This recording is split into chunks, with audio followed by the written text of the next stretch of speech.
And we're done. In terms of this weekend's action, as the last game between Atlanta versus Philly have just finished a couple of minutes ago, and this is one of those rare match week where the last game of the match week actually ended in early afternoon my time, and in some way it's kind of good that that is going to be the case because I'm about to do a video where it's most likely going to be over an hour long because I'm going to be reviewing the 11 games that happened on Saturday and also on Sunday. And since it's going to be an hour long, it's probably going to take a long time to upload this video. But by the time this video will be uploaded, at least it's not going to be uploaded in a time where it's kind of absolutely ridiculous.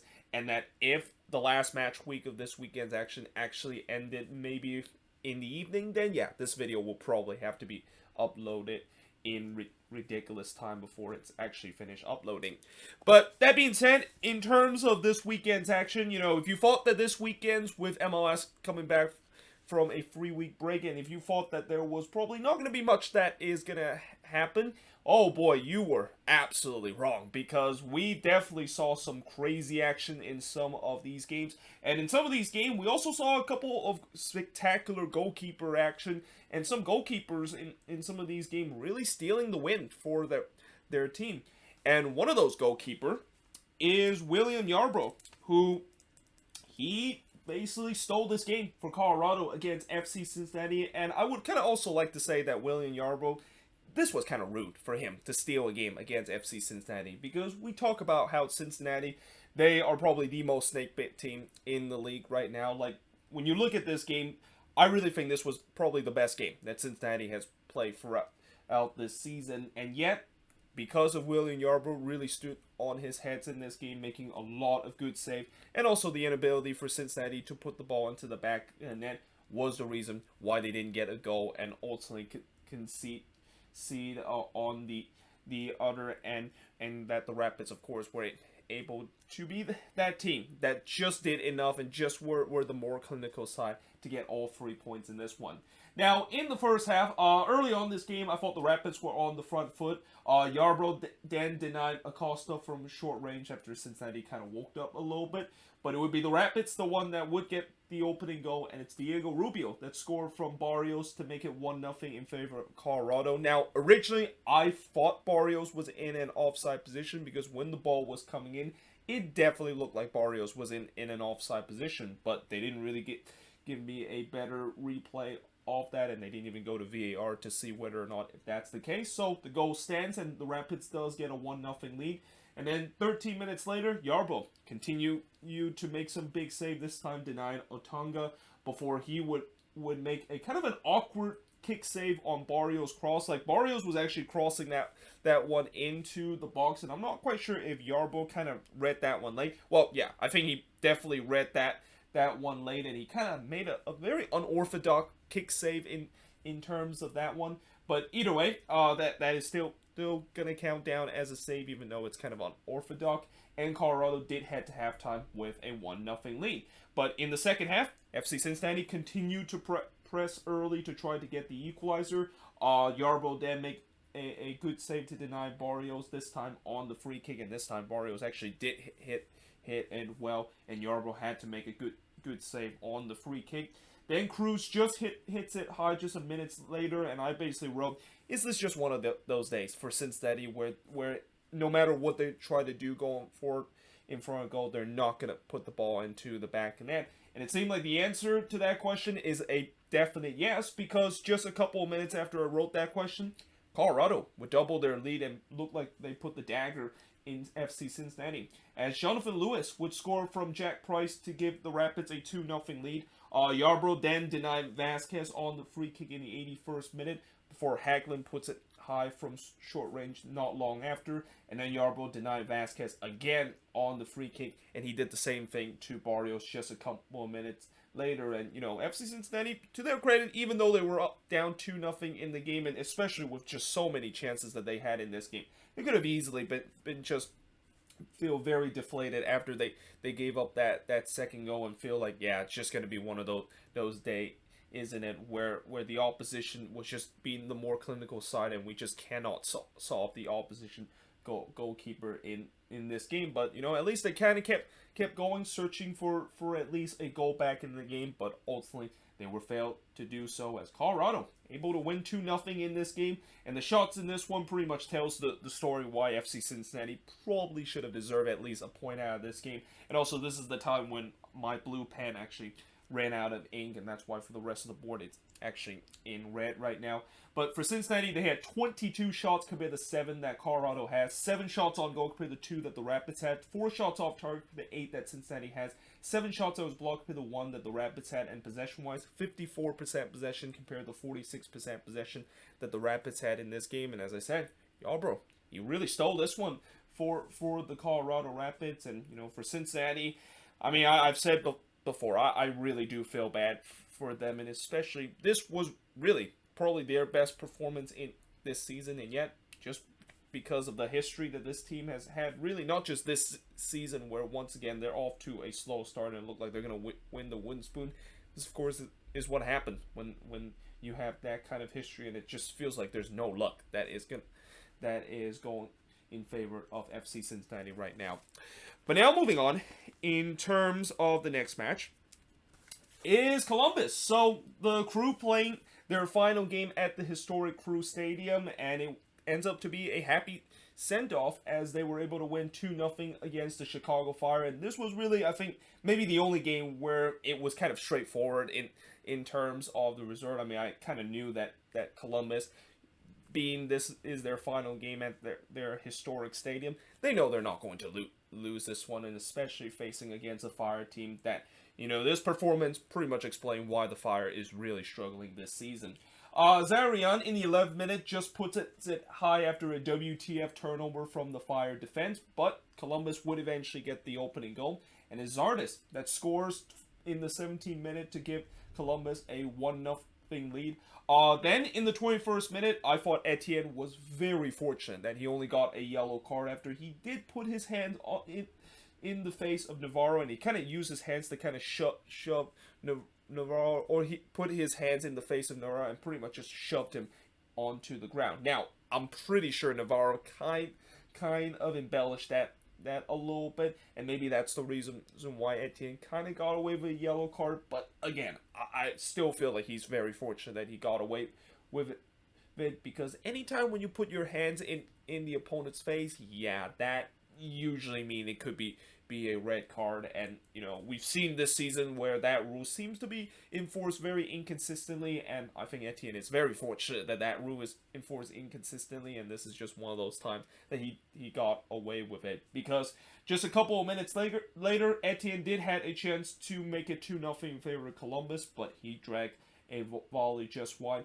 before Matan did hit one wide just 3 minutes later. And Columbus, they were definitely looking hungry to get that second goal, and they would eventually get the second goal in the 34th minute, as Zardes would score again from Etienne and Mensah to give Columbus a 2-0 lead. Zardes did have a chance for a hat-trick in the 40th minute, but he just couldn't quite poke it into the back of the net after the ball was coming into the box. And headed at halftime, it's Columbus with a 2-0 lead against the Chicago Fire. Now, in the second half, Zardes again had another chance to get the hat trick as he hits a shot that unfortunately was clear off the line. Calvo then, a couple of minutes later, would miss wide on the header before Beric did hit one wide, as the Fire, throughout this game, they weren't really into this one, but at least they kind of show some pushback and looking to try to get a goal back. And I really wrote, with the time winding down in this game, it looked like the Fire was looking to try to get one back. But obviously for Columbus, not only the fact that it's important for them to preserve the shutout in this game, but they also want to make sure the last goal that was scored at their historic Crew Stadium is actually by a Columbus player. And in the end, that is the case, as Columbus would preserve that shutout, and indeed Zardes would become the last player to score a goal at the historic Crew Stadium. As the shots in this game, 14 shots compared to 15 that Chicago has, 2 shots on goal compared to none that Chicago has, 9 shots off target compared to 11 that Chicago has, 3 shots that was blocked compared to 4 that Chicago has, and possession-wise,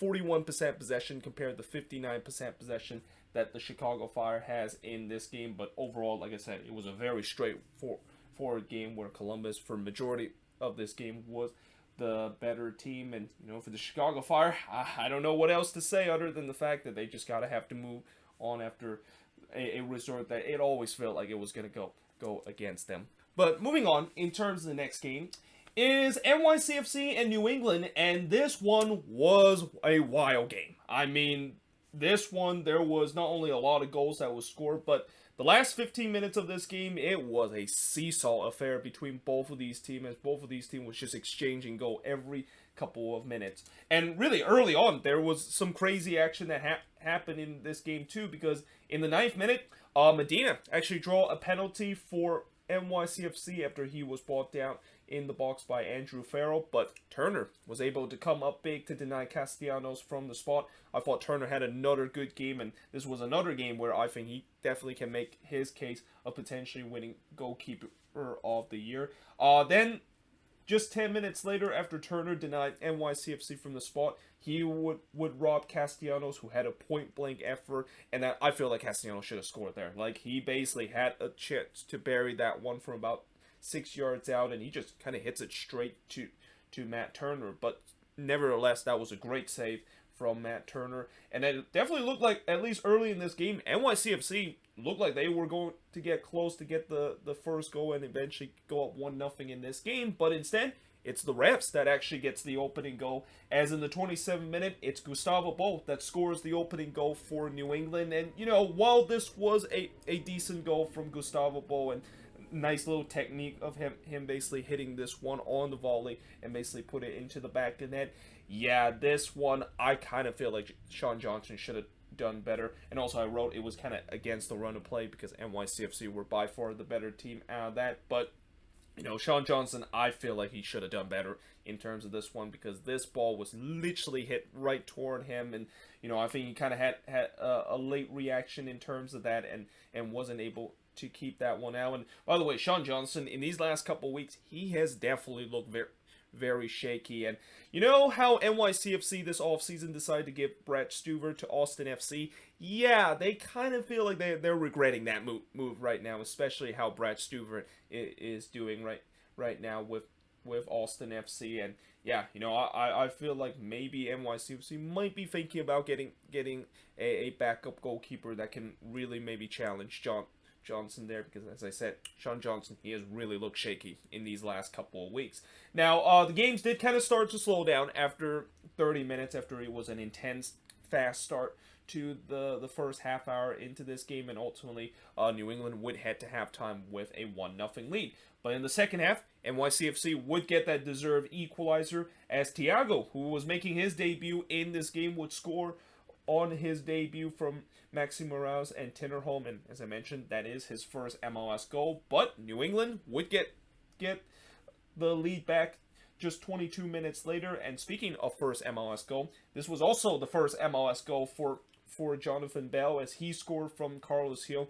It was a good delivery there from Carlos Hill, which Bell was able to hit that one away. And this is also where the game really went back to its wild nature, and really this was probably the craziest part of this game, because just 6 minutes later, New England had a chance to put this game away, but Sean Johnson did kind of redeem himself after that shaky play early in the first half by robbing Adam Buxaw, and then they would get the equalizer in the 85th minute, and it was kind of a scramble in the box, which Tajiri Shradi was able to get to the end of it and tie the game up at 2 apiece. But before you think that maybe NYCFC had the momentum to get the third goal, New England got that lead right back. And it's Tommy McNamara that scores against his former team from Buchanan and Hill to make it get 3-2 in favor of New England. But then just 2 minutes later, it looked like NYCFC had a chance to tie the game up. But again, Matt Turner with a big save, robbing both Tajiri Shradi and Medina with the double save,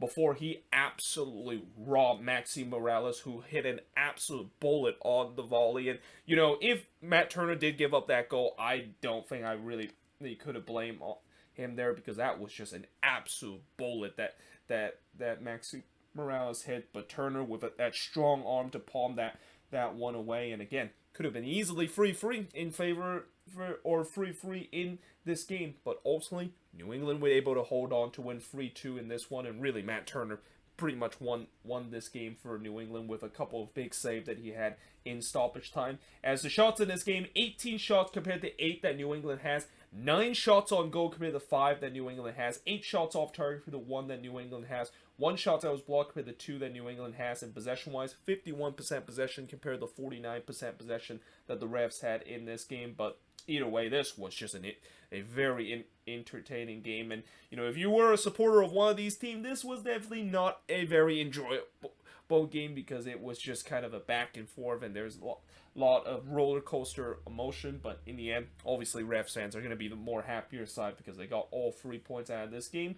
And for NYCFC, their nightmare at Red Bull Arena continues because this is now 2 straight losses that they have had in both of the games that they play at Red Bull Arena, and this is also the second time where they gave up 2 late goals in the game to obviously end up losing this one and get nothing out of this game.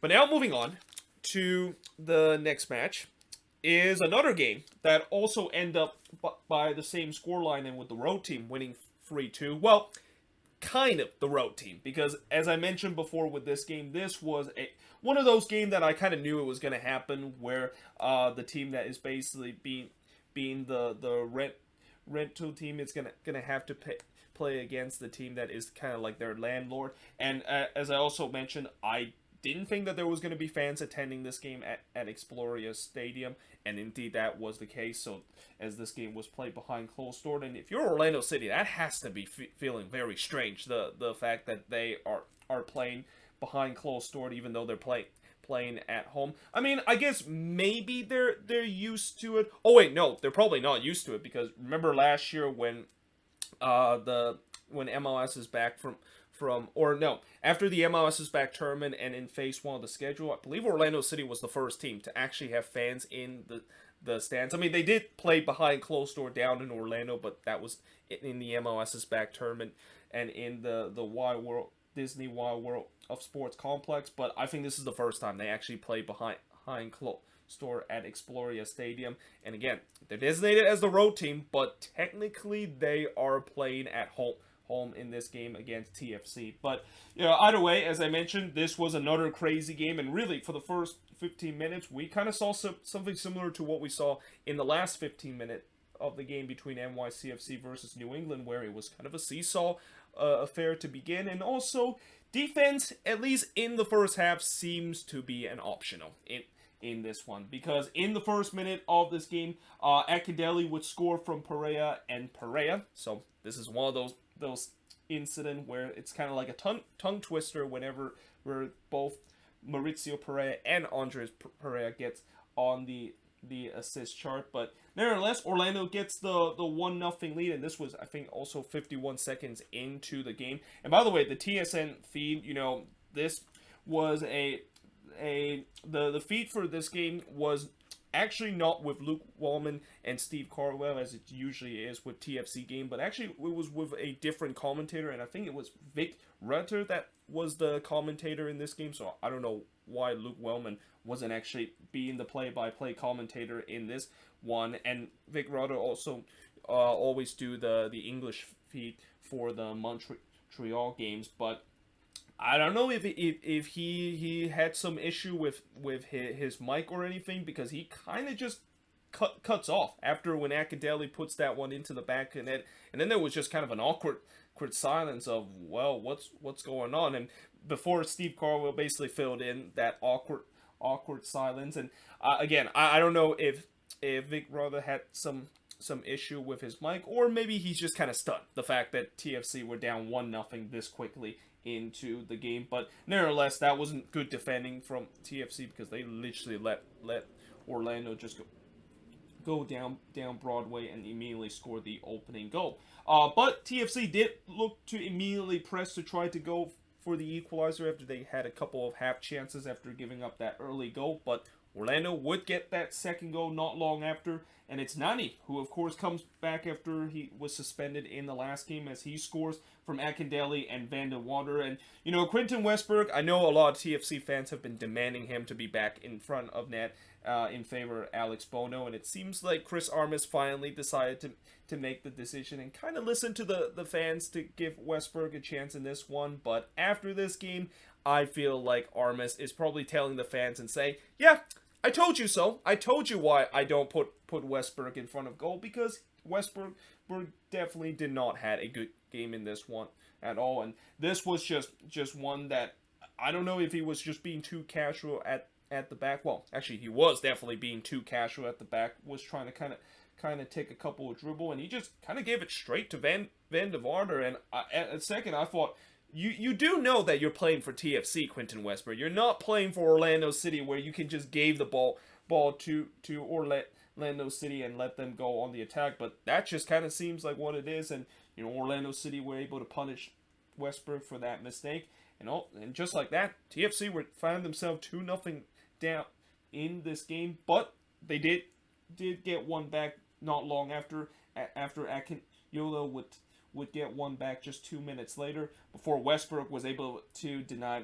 Van de Vaarder in the 14th minute. And I also kind of wrote, defense just seems to be an optional in the first 15 minutes for both teams, where again there's just no defense that was played whatsoever. And it would kind of continue though, but first in the 27th minute, there was a shout for a penalty for TFC after Larea think that he was brought down in the box, but nothing was given. Before 3 minutes later, Austin was able to deny Larea. Brendan Austin, of course, was the backup goalkeeper for Orlando City in this game, and I thought he had a decent game in this one. I mean, the 2 goals that he conceded, I can't really fault him for those 2 goals that he gave up, and it was kind of more fault to the Orlando City defense that they were kind of sleepwalking in the first half alongside with the TFC defense. And that was the case in the 39th minute when Orlando City would concede the equalizer, as Osorio would score from Pozuelo to tie the game up at 2 apiece from TFC. And the fact that I wrote terrible defending from Orlando, but there was like 4 Orlando players that was in the box, and they was just kind of ball watching in the box, and just let Osorio just kind of tapped it into the back of net. I mean, that's just some terrible defending from Orlando City, and for a team that has been very good this season in terms of their defense, this was something that was kind of a bit of a surprise of how bad they were defending in this one. But we head to halftime with this game being a 2-2 tie, and heading into the second half, the defense did kind of short up a little bit, and both teams did look a little bit better on the defensive end. But Larea did had a chance to make it 3-2 in favor of TFC, as he's tried to curl one but missed wide. Before Mullins did try to poke one in the 71st minute, but he also missed wide.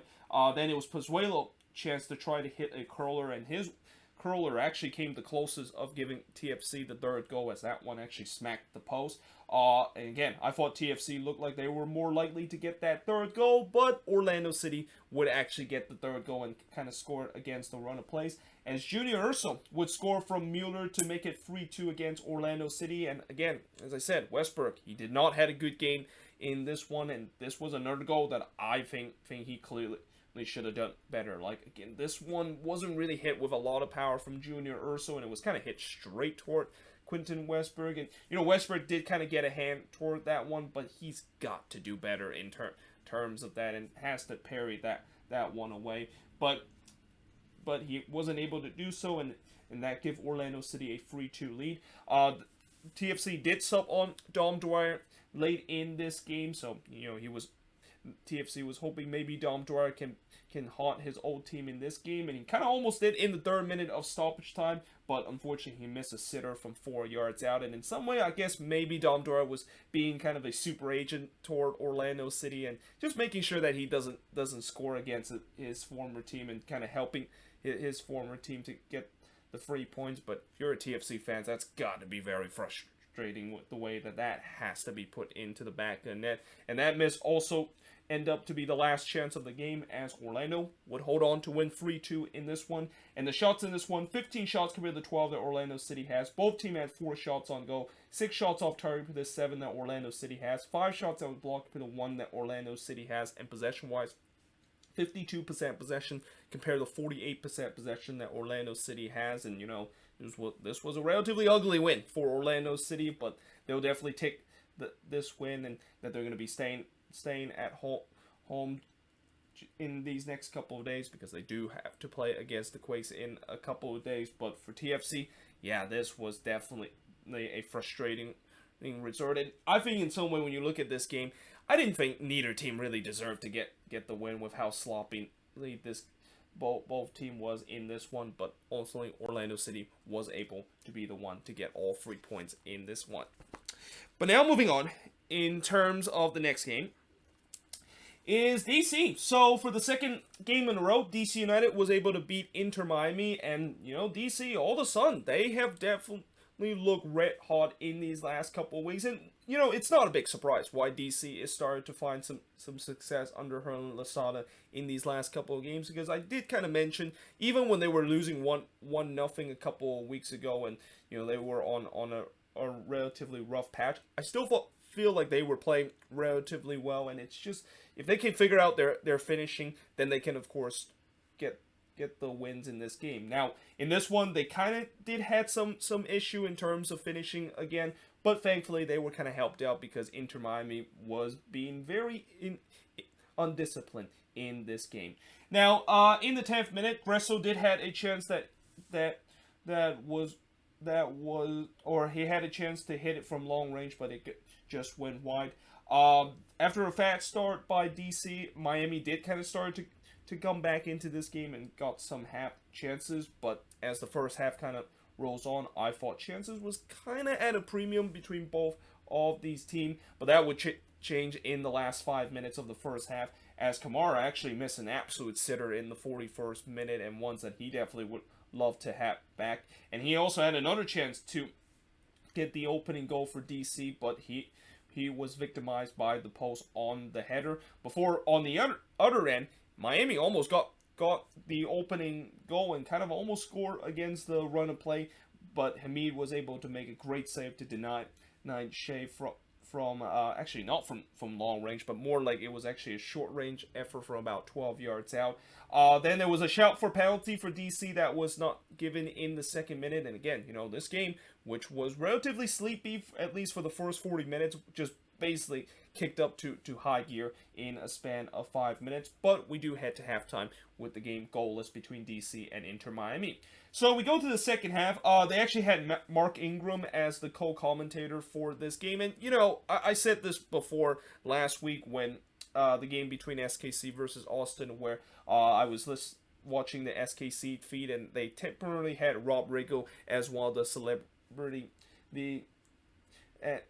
to do like the co-commentating, and I have no problem with this if this was maybe in other sports like baseball or even in football, but in soccer I just don't think it's appropriate to kind of had like celebrity just kind of co-commentating this game. And especially Mark Ingram, I thought he was going to be there just for a couple of minutes, but he was actually there for the entire half. And obviously Mark Ingram, the reason why he's on there is because he's just been recently become one of the co-owner of DC United and got and bought a couple of stakes with the team. But in the 55th minute, Gregor would get his second yellow card. He actually got a yellow card not long coming into the second half, but he would get his second yellow card after a very bad challenge. Before Roberta in the 65th minute had a chance to score his first ever goal for DC United, but he just couldn't connect it on the volley from close range, and that is always going to be difficult to try to kind of connect a shot off of a volley, and especially one that kind of took a high bounce. But you probably could argue that Nigel Roberta should have done better in terms of that incident. But I also thought that DC was smelling blood after the first goal. Like, ever since when DC went up a man in this game, they were definitely controlling this one, and they were definitely looking like they're going to get that first goal. And eventually, they do get that first goal, and it came in the 72nd minute when Ola Kamara converts from the penalty spot after there was a handball on McCoon for Inter Miami. And I think Ola Kamara definitely deserved to take that penalty and score that goal, because he definitely was a little bit snake bit in the first half with him missing chances and also getting victimized by the post. And then just 12 minutes later, Inter Miami went down to 9 men as Ryan Shortcross would get a straight red, and as what Mark Ingram basically said, that was kind of a horse collar kind of tackle, because Shawcross clearly not only puts his hands on oh god, I forgot which DC player it was, but he basically put a kind of a horse collar kind of tackle on one of the DC player, and whenever you do that, yeah, that usually means it's gonna be a red card, because you just cannot do that in soccer. Like, that's not even been something that is legal in football, but in soccer especially, that is even a more dangerous kind of play. Now, Nyman late in the game did had a chance to make it 2-0 from long range, but he missed wide. But ultimately, DC was able to win 1-0, and they really didn't have a lot of pressure late in the game, because Miami, they were down to 9 men, and they knew that with the way that they're down 1-0 and them having players being undisciplined and keep getting sent off, they knew that they're probably not going to get anything out of this game. But shots in this one, 13 shots compared to 7 that Inter Miami has, 3 shots on goal compared to 1 that Miami has, 3 shots off target compared to 5 that DC had, 3 shots that was blocked compared to 5 that DC had, and possession-wise, 68% possession compared to 32% possession that Inter Miami has in this game. And also with this win, DC United is now above the red line, and this just kind of shows you, if you can get a couple of games where you get on a bit of a winning streak, you can definitely find yourself above the red line because of how tight the Eastern Conference is, and it's kind of like a log jam. If you can get on a winning streak and other team around them lose, you can definitely get yourself above the red line, even though you've been spending your time near the bottom of the Eastern Conference.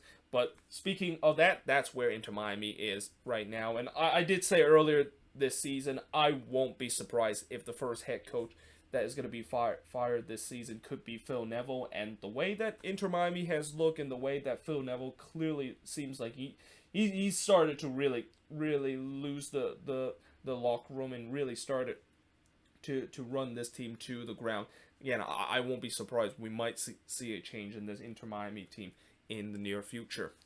But now moving on, in terms of the next match, and the last match on this board, is Dallas and Minnesota. So, I said in the preview, if the Loons can get a point out of this game, I would be happy, because, one thing I actually didn't mention in the preview is that the Loons have never got a draw or even a win against FC Dallas in their entire history whenever this game is played at Toyota Park. So in some way, this was kind of historic that Minnesota did get a point out of this game. But when you look at how this game kind of went, I kind of feel disappointed that Minnesota didn't get all 3 points, and that the finishing in this game, yeah, it was once again kind of woeful. But at the same time, I also would like to give credit to Jimmy Maurer, who, I talked about this week, there was a lot of goalkeeper kind of stealing in games for their team with making some good save. And while Dallas didn't get the win in this game, I think the reason why Dallas did not lose this game was because of Jimmy Maurer.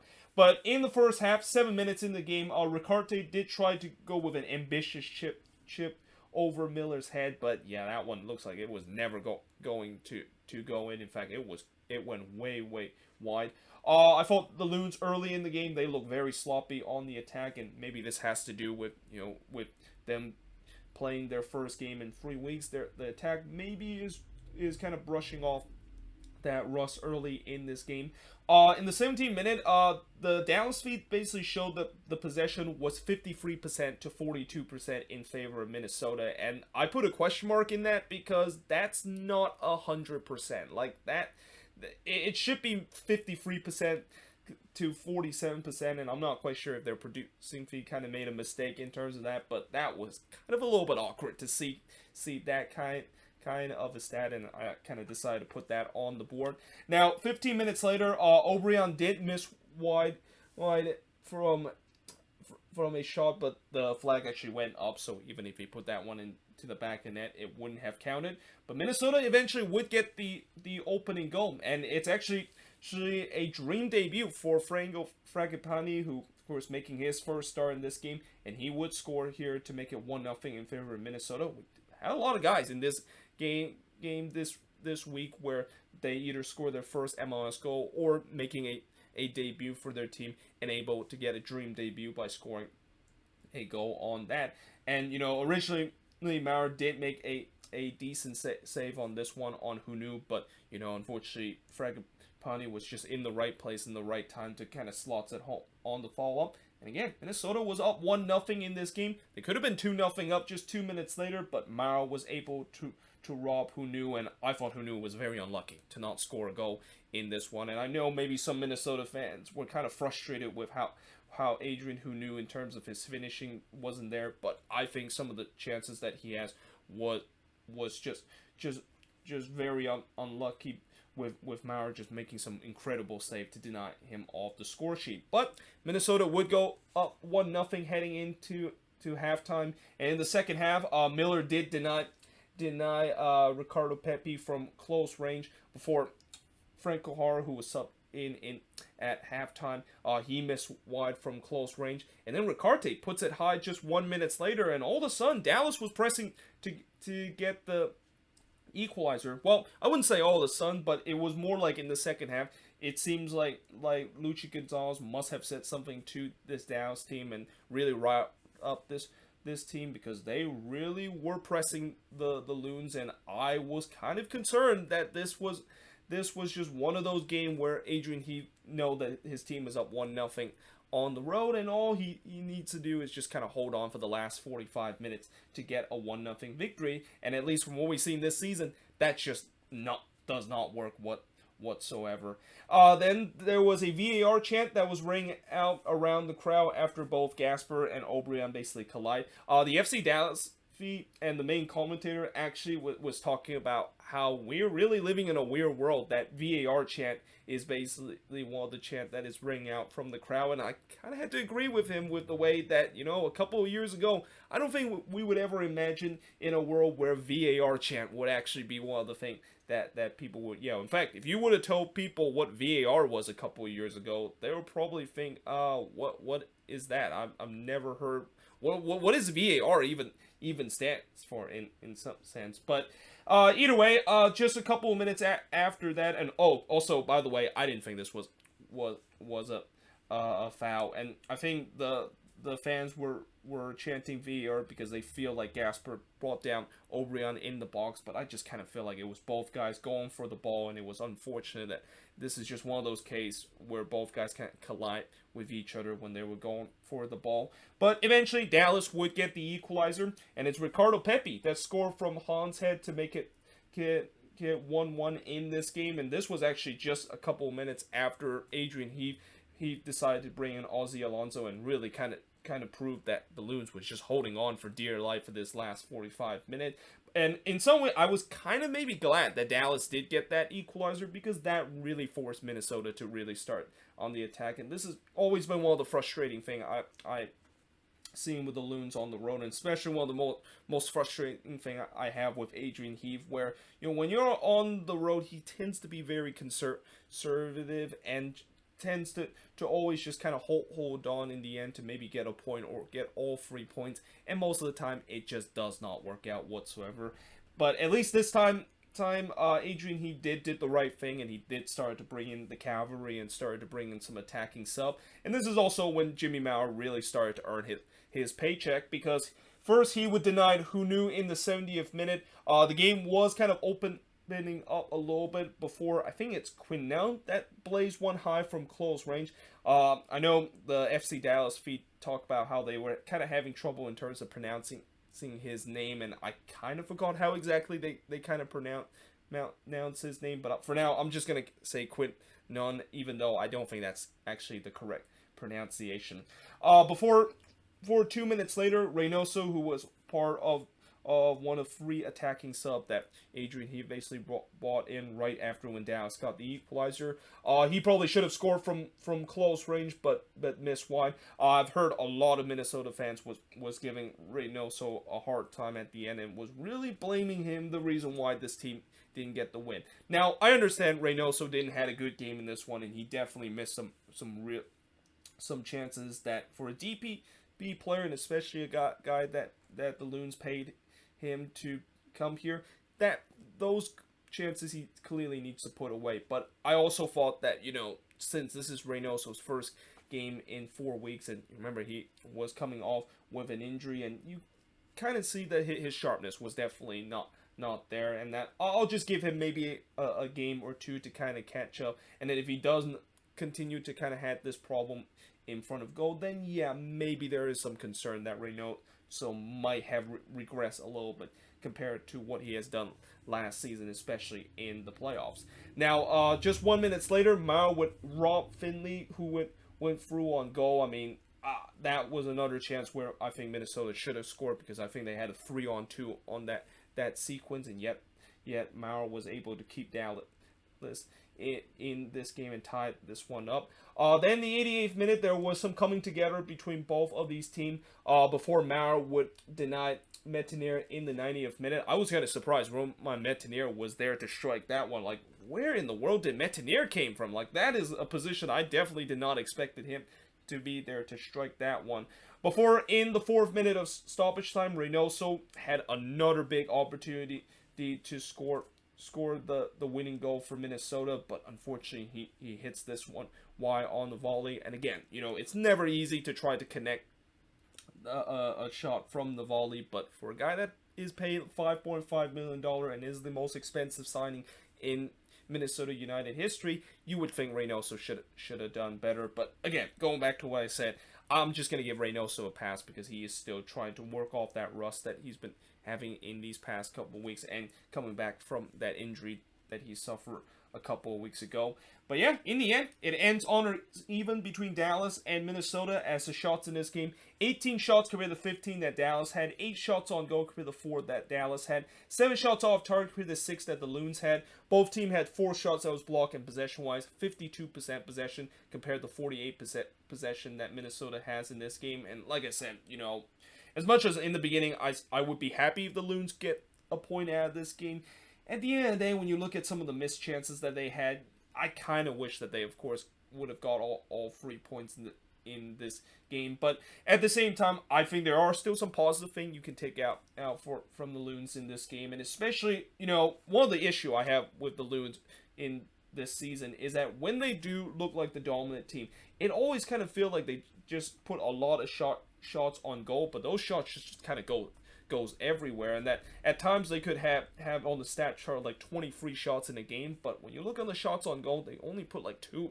of them on frame. And in this game, what is the positive is the fact that even though they had 18 shots in this game, they actually did put some of those shots on goal, and that's just something I did not see from this Minnesota team. And again, this game they were a little bit unlucky because of Jimmy Maurer doing everything to try to keep Dallas in this one and making sure he only can see the 1 goals that he gave up early in this game. But if they can continue to do that, then eventually the goals are going to start to come by with this team. But that being said, I am now going to switch boards and look at the last 5 games that is going to happen from this weekend's action. So I'm actually going to look at the last 4 games from the Saturday action on this board, and for the last game of this weekend's action, which is that lone national televised game between Atlanta versus Philly, I will have another board for that, because usually for a national televised game, and I usually write more notes and kind of keep track of that game more compared to me trying to keep track of some of these Saturday games, and at times had to like watch like 3 games at the same time. That's why that game will deserve its own board. But for the next one is going to be the game between Austin FC versus the Quakes, which is the grand opening game at Q2 Stadium. And even though there wasn't a goal that was scored in this game, in the first ever game at Q2 Stadium, there were definitely some chances for both teams to score a goal. And I think this is also just one of those games where the goalkeeper really stole the show in this one, and that both goalkeepers was really the reason why this game ended 0-0 at the end of 90 minutes. Now, in the first half, and in the 9th minute, Mark Sinkowski was able to deny Fagundes on the header, and this was actually a looping header that Fagundes had, and Mark Sinkowski, who I really think this was probably the best game he had played this season, able to tip that one over from a looping header from Fagundes. Then Chofis tried to bend one from long range, but it missed wide. The game really kind of become end to end, and it was very fast paced to begin with.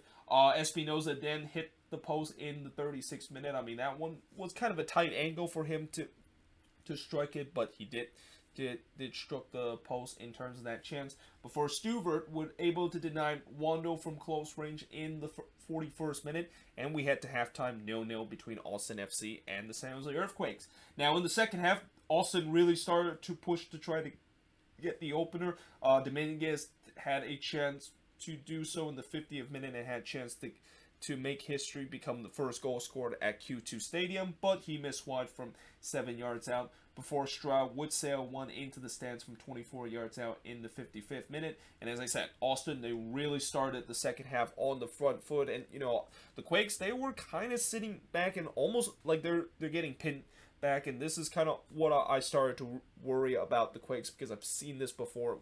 When they get pinned back in a road game, most likely they eventually are going to concede a goal.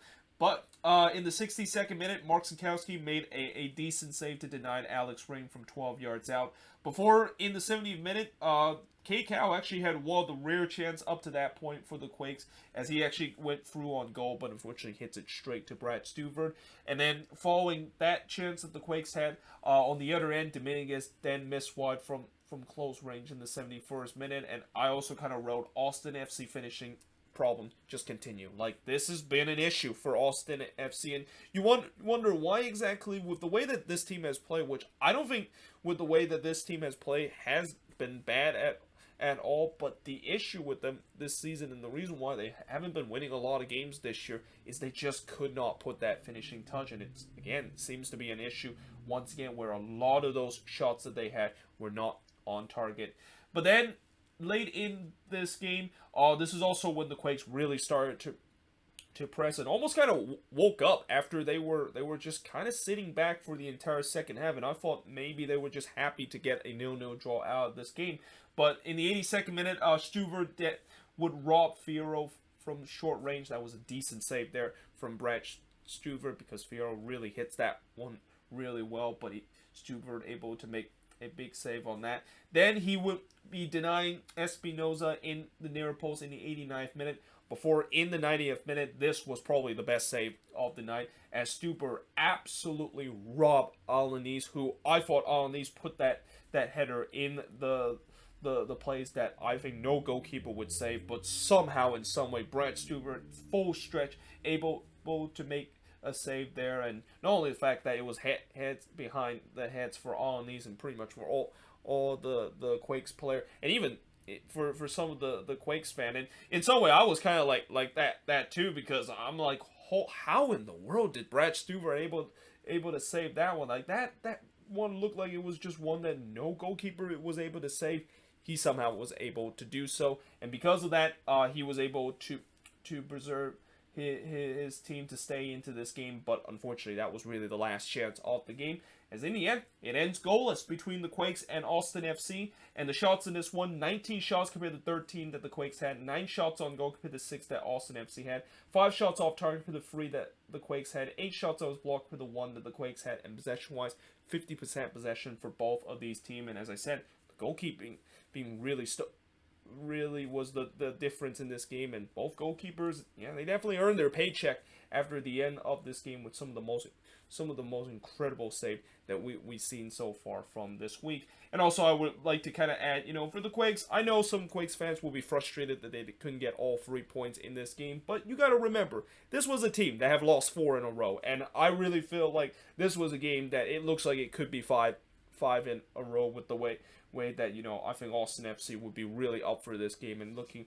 to try to have that feel-good story and get their first win at Q2 Stadium. But, the Quakes did a relatively good job to prevent that happen, and especially JT Markskowski did a great job in front of goal to deny Austin FC their first goal at Q2 Stadium. And, at the end of the day, sometimes it's baby step in terms of the way that when your team is on a bad run, sometimes you need to kind of just stop the bleeding first. And I thought this is the game where the Quakes really stopped the bleeding and actually got a clean sheet in this game, which I think this is the first time this season that the Quakes actually got a clean sheet, and it's something that the Quakes don't really do very, very often. And that, of course, is able to keep 0 on the scoreboard against their opposition at the end of the night. But now moving on, in terms of the next match, is the Sounders and the Galaxy. So the Seattle Sounders coming into this game is the only team in MLS to have yet to lose a game after Nashville SC fall to the Red Bulls on Friday. And after this game and after this weekend's action, they will also remain the only team to have yet to lose a game in MLS, as they're back into winning their winning ways by winning 2-1 against the Galaxy.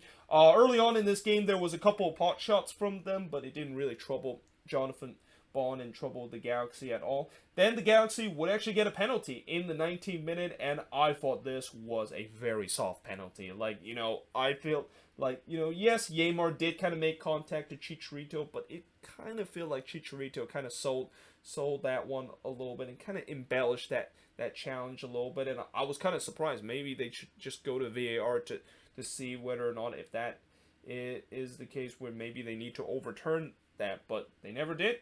They gave the penalty for the Galaxy, and it's actually Sasha Kljestan, the one that steps up from the spot, which that was even more surprising because I thought, with Chicharito winning the penalty, he usually is the one that takes the penalty there, but it's actually Sasha Kljestan, the one that takes the penalty, and he would bears it to give the Galaxy a 1-0 lead. But the Sounders did look to try to equalize quickly, as Bond did deny Yeimar in the 29th minute, but Yeimar would get a goal just 11 minutes later, or 12 minutes later, as he would score from a header, from a beautiful delivery from João Paulo from the corner spot to tie the game up at 1 apiece. But the Galaxy had a chance to take that lead back, and probably should have took the lead back just 2 minutes later, as Chicharito missed a sitter, as he basically had a chance to tap it in from 4 yards out, but unfortunately he hits it onto the post. And with how hot Chicharito has been this season,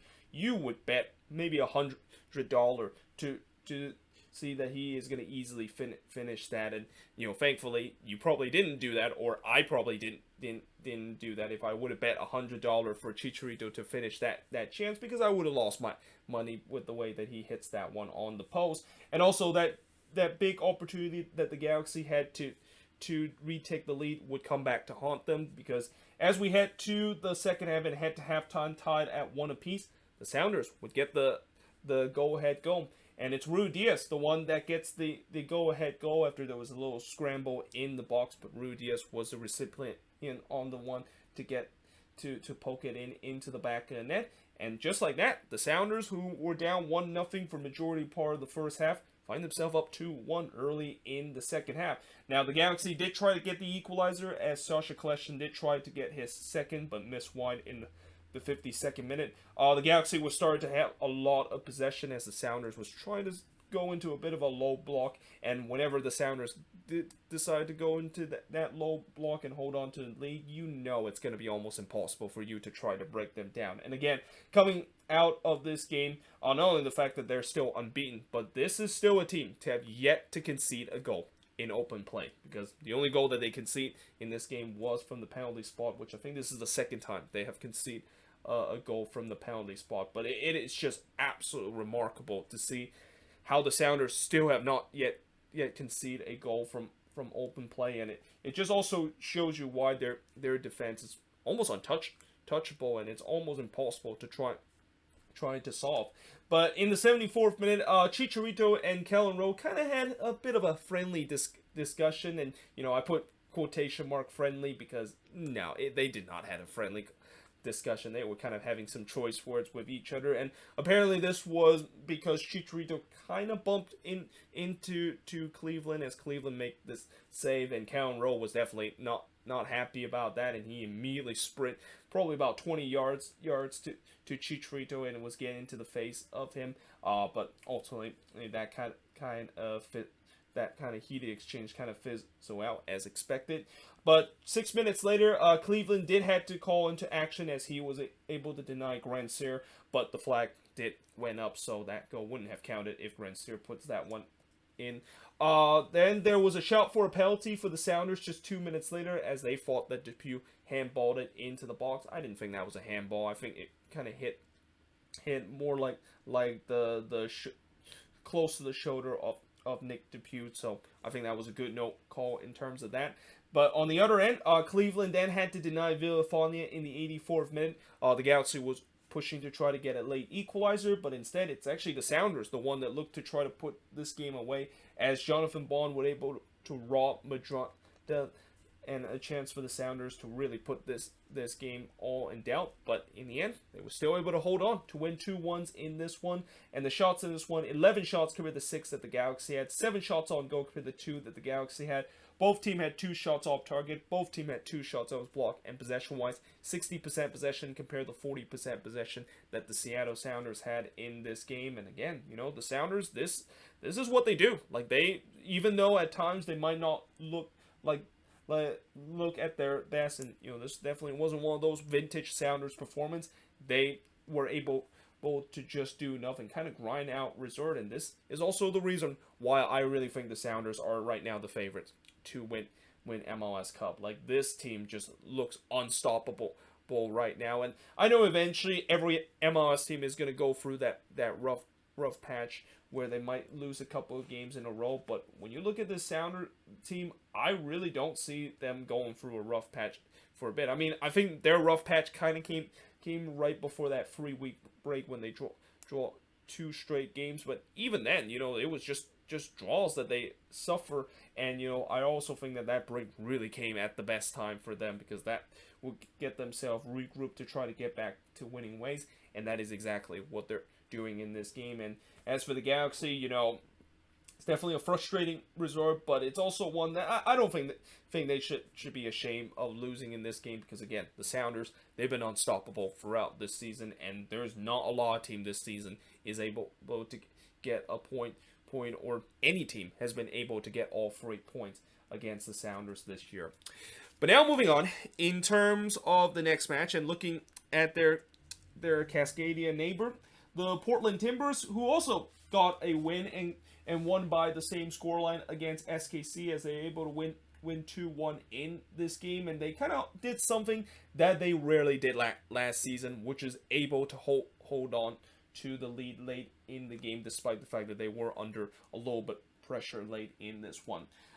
In the 3rd minute, Melia was able to deny Ibobasi from close range before Bravo sends one over from long range. And I thought the Timbers, since this is the first game where Providence Park is not actually back to full capacity, but 80% capacity in this game, you can definitely the sense that the Timbers want to give their fans something to cheer about. And by the way, even though this was only at 80% capacity, it definitely looked like it was 100% capacity with how loud Providence Park was in this game. But then in the 7th minute, Clark had to tip Russell's shots over the bar, and Johnny Russell actually hits a shot that took a wicked deflection, and it looked like that one maybe was going to loop toward the post, or maybe even hitting the post, but Clark was able to tip that one over. SKC, I thought, did start to get back into the game after they kind of got off to a slow start into this one, and eventually they would get the opening goal, and it's Jalen Lindsay who scored in the 28th minute. I also wrote goal of the week with a question mark, but as we're going to talk about later in the game between Atlanta versus Philly, we probably know who's going to win goal of the week this year. In fact, that goal that we will also talk about later, not only probably is going to win goal of the week, but maybe even in contention of winning goal of the year. But nevertheless, this one was also nicely hit from Jalen Lindsay. Basically hits this one into top bins to give SKC a 1-0 lead. But unfortunately, that lead would not last long, because 8 minutes later, Darren Asprilla would score to tie the game up at 1 apiece. Yes, he can score goals this season, even though it's not October or even in November. But, this is also one that I feel like Melia probably should have done better, and I thought Tim Melia didn't really have a good game in this one. And this is just one of those where, Asprilla did kind of hit this one low and with some power, but I kind of feel like that one hits toward Melia, and, Tim Melia, we have seen him make some incredible save before, and with a caliber of a goalkeeper he is in MLS, I kind of feel like he should have done better and at least got a hand toward that one. But he didn't. It ties the game up for the Timbers, and they would go ahead just on the stroke of halftime after Larea would give the Timbers a 2-1 lead, and this was a sloppy mistake from the SKC defense, both from Melia and Lindsay. First, Melia, who came off his lines, he didn't get to the ball, and then Lindsay had a chance to kind of help out Melia of making that mistake and just kind of cleared that one away from a loose ball. But for whatever reason, he decided to just play it right to Marvin Larea, who, Larea is probably thinking, oh, you play the ball right to me, thank you very much, I'm just going to tap it into the back of the net to give my team a 2-1 lead. And that is exactly how that actually play out. And also the Timbers does get the 2-1 lead heading into halftime. Now in the second half, SKC did start to push for an equalizer. Clark did had to deny Johnny Russell from close range just 2 minutes into the game. The Timbers, of course, was electing to sit back. Hernandez did have a shot from long range that went wide in the 67th minute. Sebastian Blanco was subbed on in the 80th minute, and there was a huge ovation huge ovation for him coming on from the Providence crowd, because this is the first time that he, of course, came on for the Timbers ever since he suffered that unfortunate ACL tear in September. And as the clock wind down in this one, the Timbers were still sitting deep and counter and kind of doing their bread and butter. But if you're a Timbers fan, that probably is not a good feeling, because you've seen this story before, where the Timbers are holding on to try to get a victory, and in the end, and you know that eventually they're going to concede a late goal and have trouble to close out games. And it felt like that came true in the first minute of stoppage time, as Polito had a big opportunity to tie the game up, but unfortunately he finds the side netting. But in the end, the Timbers, which is something that they haven't done a lot last season, were able to hold on to get the 2-1 victory, and definitely a huge sigh of relief of the 20,000 that was at Providence Park when that final whistle was blown. But in terms of the shots in this one, 19 shots compared to 7 that the Timbers had, 3 shots on goal for both of these teams, 2 shots off target compared to 7 that Sporting KC had, 9 shots that was blocked compared to 2 that Portland has, and possession-wise, 65% possession compared to 35% that the Timbers had in this game. And despite the fact that SKC pretty much dominated every category on the stat chart, the defensive mistake came back to haunt them in this game. Like, those 2 goals, I think, probably should have been prevented, and because they weren't able to do so, and also their finishing wasn't really up to point, is the reason why they dropped all 3 points in this game. But for the Timbers, it's a massive 3 points, considering the fact that they were shorthanded in this game, and especially on the attack, where they were down to a bare bone kind of attack, and yet they still are able to get all 3 points in this game. And it's also kind of unsurprising to see that is the case, because the Timbers this season, I've been very impressed with the way that, even with the amount of injuries and players that is on international duty, and the as shorthanded that they had, pretty much almost every time they are able to have that next man up mentality and still able to get all 3 points despite all that adversity that they've been facing this season. But now, moving on, in terms of the last match on Saturday, is LAFC. So there has to be some concern now if you're an LAFC fan after this resort, because I said before how this is a game where they have to win this one if they want to know that they're still going to be considered one of the contender in MLS, because they have already shown that they have problem in terms of winning games against playoff kind of type of team. But now they are having trouble to win game against team that they should beat. This is also the reason why there has to be a lot of concern if you're an LAFC fan.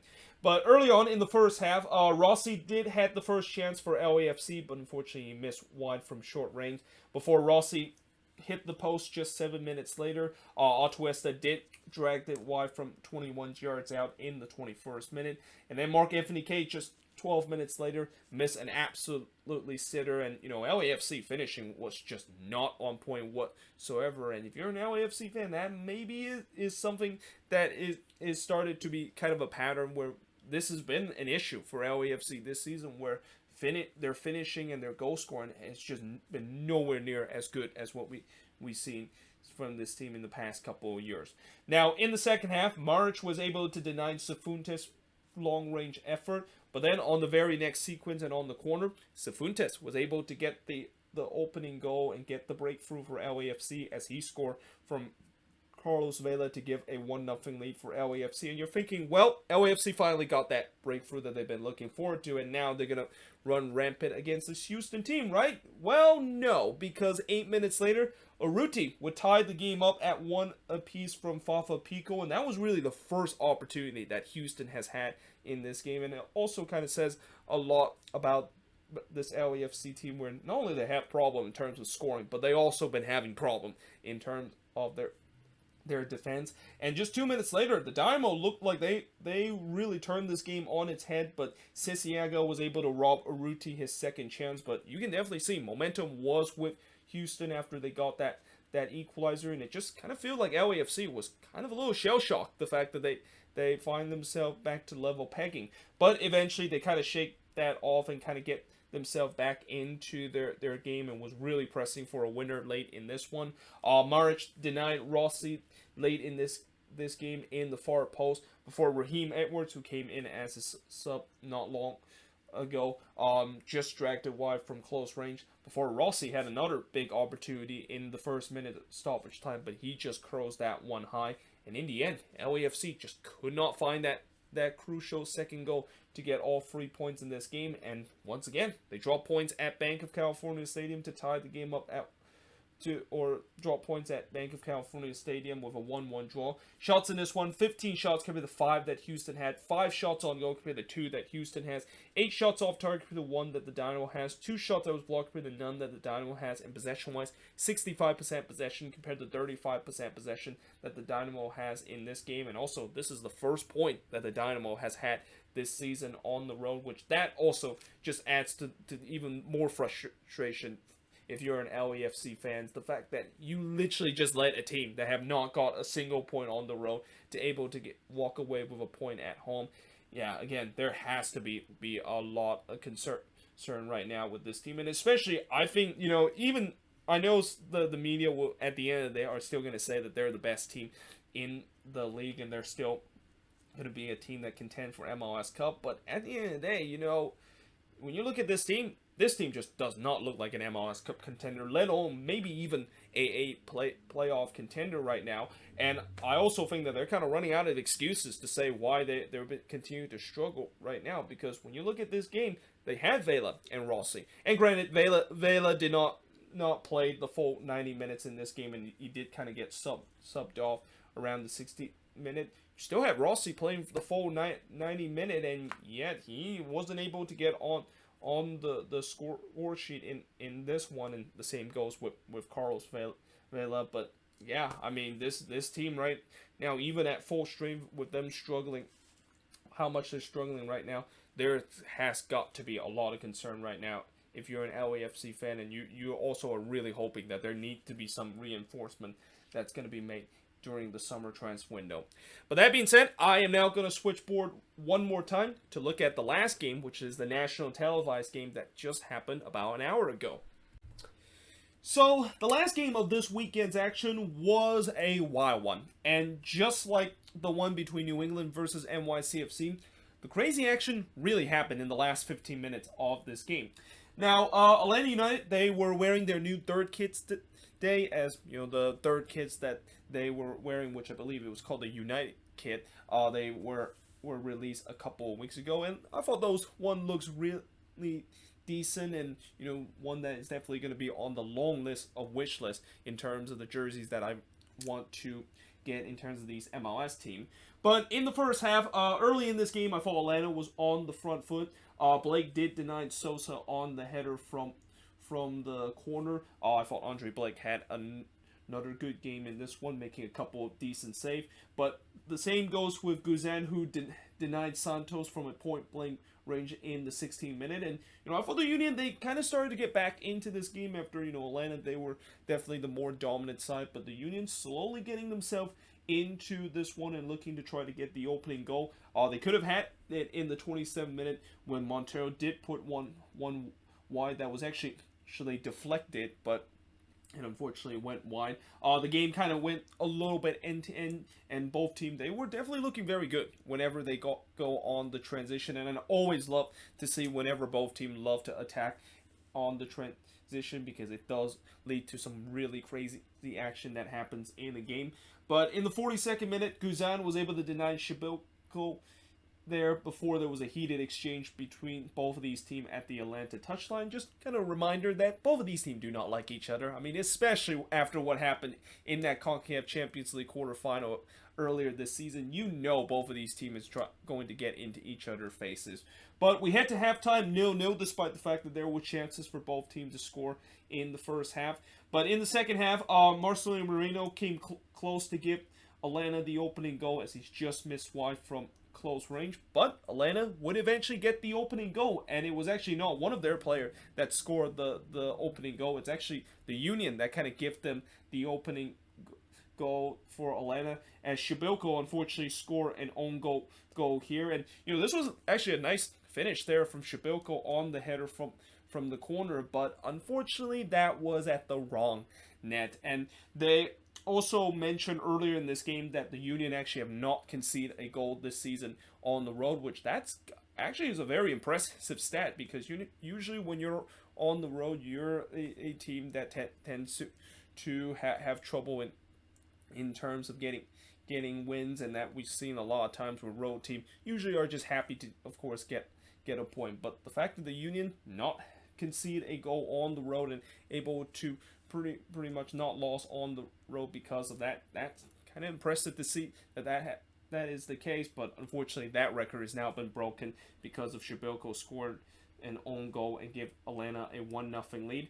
Then there was more tempers flared between both of these teams in the 69th minute before the game kind of become a little bit tight, and there wasn't really as much chances as we saw early in the first half, which I thought that favorites Atlanta, because Atlanta wants to make sure to keep this one tight and don't want to keep going to get this game very open-ended and allow Philly to potentially get back into it. Now, Philly did have a chance to equalize in the 76th minute as Glesnes tried to hit one in that was saved by Guzan full stretch. But just 7 minutes later, Atlanta got that crucial second goal, and it's actually Anton Walks that scored from Lennon and Barco. And by the way, the main commentator, who I forgot what his name is, the main commentator and the color commentator in this game on ESPN wasn't Taylor Twellman and John Champion, because they're of course they're of course commentating the Euros, so it was Phil in that. I forgot what his name is, but he basically said that that's the equalizer for Atlanta United. No, that's not the equalizer for Atlanta. It's 2-0. That's the second goal for Atlanta United. Now, I will maybe give him a pass, knowing the fact that he may be mistaken earlier when Shibilko, of course, scored that goal, and he was thinking maybe the Union were up 1-0 up to that point. But no, it was Shibilko that scored the own goal, and Atlanta, of course, got that second goal from Anton Walks. And also at that point, you're thinking, oh, game over. Looks like Atlanta's going to get all 3 points, right? Well, on the very next sequence, and literally straight from the kickoff, Corey Burke would get one back for Philly, and I really think Guzan would not only love to have this one back, but this is going to be one that he's going to think about at night, because this one, I believe it was Shibilko that hit this one toward him, and originally it was a good save from Guzan, but he did not do a good job in terms of corral in that one and actually allow a big juicy rebound, which Corey Burke was able to pounce on it and puts it into the back of the net. And yeah, just like that, the Union, who looked like they were dead and buried in this game, are back into this one. But then on the other end, Barco almost give Atlanta that 2-goal lead again, as he puts this one high from close range, and the game was really becoming a seesaw affair. And as I mentioned, this game seems very similar to what we saw in that game between New England versus NYCFC, where it seems like both teams, whenever they go on to each end, they immediately just score a goal. Then 3 minutes later, Blake was able to deny Bello from long range, as Atlanta was definitely looking to try to restore that 2-goal lead, but eventually the Union would get the equalizer in the second minute. And it's Glesnes. I mean, I'm still speechless of seeing this go. And, forget about goal of the week. Like, we know this is going to win goal of the week. But this is definitely going to be in contention for goal of the year. And in some way, this goal really reminds me of the goal that he scored last season, where remember how he scored an absolute thunder of a strike against LAFC from a dead ball situation from 40 yards out. And while this one wasn't really from a dead ball situation, it was from open play. I mean, that was just hit with so lovely that it basically rattles the post and pretty much bounces it in. Like, that is just an absolute unstoppable chance. And you know, I mean, Atlanta, they'll definitely be frustrated. They of course concede that goal, but at the same time, you gotta also kind of tip your hat to Jacob Glesnes, who again, second year in a row, he tried to do one from about 40 yards out, and second year in a row he was able to score on that. And just as I said, just like that, the game was all tied up at 2 apiece. Jackson Conway did try to head one, but it hit straight to Andre Blake before Bello did try to do a spectacular goal, try to rival what Jacob Glesnes did earlier a couple of minutes ago, but he unfortunately missed that one. Why? And in the end, it ends in a 2-2 draw in this one, and this is the second home game in a row that Atlanta United looked like they were pretty much putting this game out of reach at 2-0 late in this one, only to concede 2 late goals to only get a point out of this one. Shots in this one, 20 shots compared to 16 that the Union has, 6 shots on goal compared to 5 that the Union has, 8 shots off target compared to 4 that the Union has, 6 shots that was blocked compared to 7 that the Union has, and possession-wise, 58% possession compared to 42% possession that the Union has in this game. And there's no doubt the Union is going to be the more happier side coming out with a point in this game. And for Atlanta, like I said, you know, second game in a row, they gave up a 2-0 lead late in the game, and really, you know, as I mentioned with the Glesnes goal that they conceded the equalizer, that one they really didn't have anything to do other than the fact that just kind of tipped your hat off of him of scoring that incredible goal.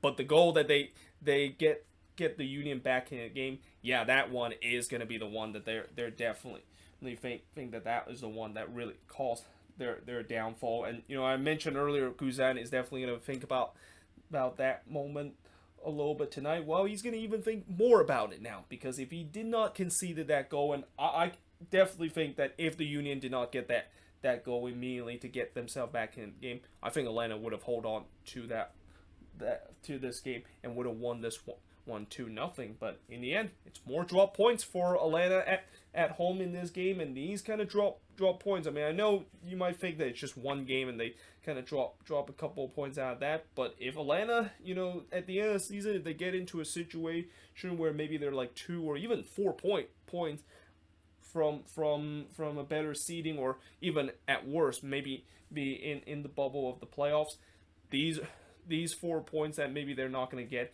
is going to be something that is going to come back to these last 2 games, where again they were up 2-0 and looked like they killed the game off late in the one, only to give up 2 late goals to only get 1 point out of this game. But yeah, there you have it. That is pretty much it for the review of this weekend's action. And if you made it this far, I want to thank you for your loyal support, and certainly congratulations on making this deep into the review, because like I said, it is going to be, this is a long review that I've done because of the fact that I have to do 11 games, and most likely this review is going to be almost the length of a movie that you usually see. But you know, if you did make it this far, again, congratulations, and hope you guys enjoyed this video. If you do, make sure you guys leave a like, smash that subscribe button. Let me know in the comments below, what do you think of this game, and also the 10 other games that happened on Saturday. But yeah, until then, hope you guys enjoyed this video. And also, one more thing, tomorrow I am going to be doing the preview in terms of sort of the midweek action, and actually part 1 of the preview of the midweek action, because, you know, like I said, the schedule is starting to get a little bit more condensed, and pretty much every single team besides CF Montreal that did not play this weekend is going to be in part for the midweek action, where once again going to see 13 games that's going to be happening between Tuesday and also on Wednesday. But until then, hope you guys enjoyed this video, and I will see you guys next time.